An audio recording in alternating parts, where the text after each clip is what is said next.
When my mother was still alive, I asked her a few times to speak to me in Yiddish, but I really struggled to get it right, and she lost patience with me, or else maybe I just felt it was too much for her by the time I asked her. Perhaps she wasn't that well.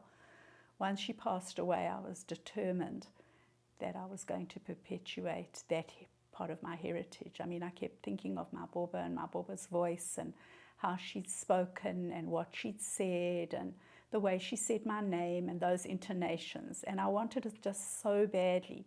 And just as my mother passed away, I discovered that a class was starting near me.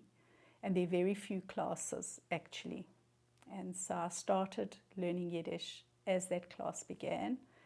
And it was just the right kind of class for me, because I didn't realize until I went to it that actually, because I could read Hebrew, I would be able to read Yiddish. So that was a big barrier that was already taken away. And we started to read these amazing stories, and the culture is invested in the stories. So a lot of what I would have liked to have asked them was actually embedded in the stories. We started reading local stories. Morris Hoffman, Herman Ehrlich, who wrote about the early immigrants, what they suffered, those that left their families behind. Some of the men could afford to bring their wife out and their children, some couldn't, so those families were never reunited. And as I read, I just became more and more fascinated and more determined to find out.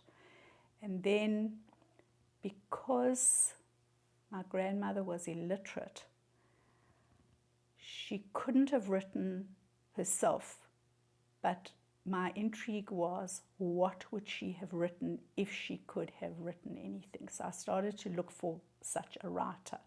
And that was how I came to the essence of my research, which is David Fram, who was a poet who, although he was slightly younger than they were, had the same trajectory. He came from Ponevij to South Africa.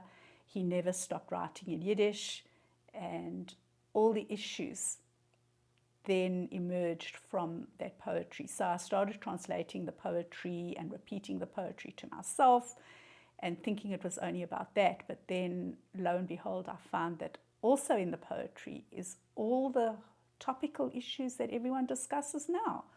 Exile, migration, diaspora, rootlessness, Holocaust, everything's in there. So I've been on a mission to translate his works, and that's what I've been doing. So that's my fascination with it. So it's the words, it's the culture, it's the song in them, it's the background, it's my background.